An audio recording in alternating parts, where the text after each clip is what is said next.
ఈరోజు జాతీయ అంతరిక్ష దినోత్సవం. మన భారతదేశం అంతరిక్షంలో సాధించిన విజయాలను గుర్తు చేసుకుంటూ మన శాస్త్రవేత్తలకు గౌరవం తెలుపుకునే రోజు ఇది.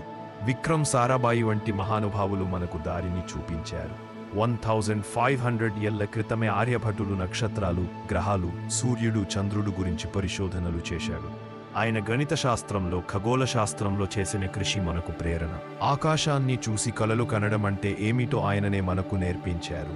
1960స్లో మన శాస్త్రవేత్తలు రాకెట్ భాగాలను సైకిల్ మీద మోసుకెళ్లారు. సంక్షోభాల్లో కూడా వారు వెనుకాడలేదు. మనకు కష్టపడితే ఏదైనా సాధ్యమే అని చూపించారు. 1975లో భారతదేశం తన మొదటి ఉపగ్రహాన్ని ప్రయోగించింది. దానికి ఆర్యభట్ అని పేరు పెట్టారు. అదే మన అంతరిక్ష యాత్రకు నిజమైన ఆరంభం. 2023 ఆగస్టు 23న చంద్రయాన్-3 చంద్రుని దక్షిణ ధ్రువంపై ల్యాండింగ్ చేసింది. ప్రపంచంలో మొదటిసారి ఈ ఘనతను భారతదేశం సాధించింది.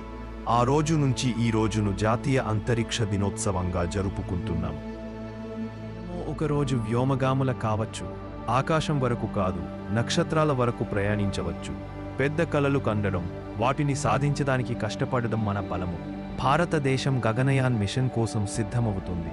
ఇందులో మన దేశానికి చెందిన వ్యోమగాములు అంతరిక్షంలోకి వెళ్తారు. ఇది మనకు ఒక కొత్త చరిత్ర సృష్టించనుంది. ఇప్పటికే భారతదేశం ప్రపంచంలో ఒక అంతరిక్ష శక్తిగా నిలిచింది.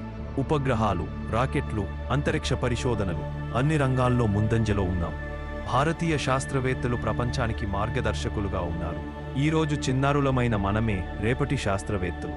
రాకెట్లు తయారు చేయవచ్చు, గ్రహాలను అధ్యయనం చేయవచ్చు, అంతరిక్షం మీద కొత్త పరిశోధనలు చేయవచ్చు. మన కలలు రేపటి భారతదేశాన్ని మార్చగలవు. జాతీయ అంతరిక్ష దినోత్సవం సందర్భంలో మనమందరం ఒక మాట చెప్పుకుందాం: పెద్ద కలలు కనుదాం, వాటిని సాధించడానికి కష్టపడుదాం. మన భారతదేశాన్ని నక్షత్రాల దాకా తీసుకెళ్లుదాం. ఇదే మన వాగ్దానం, ఇదే మన భవిష్యత్.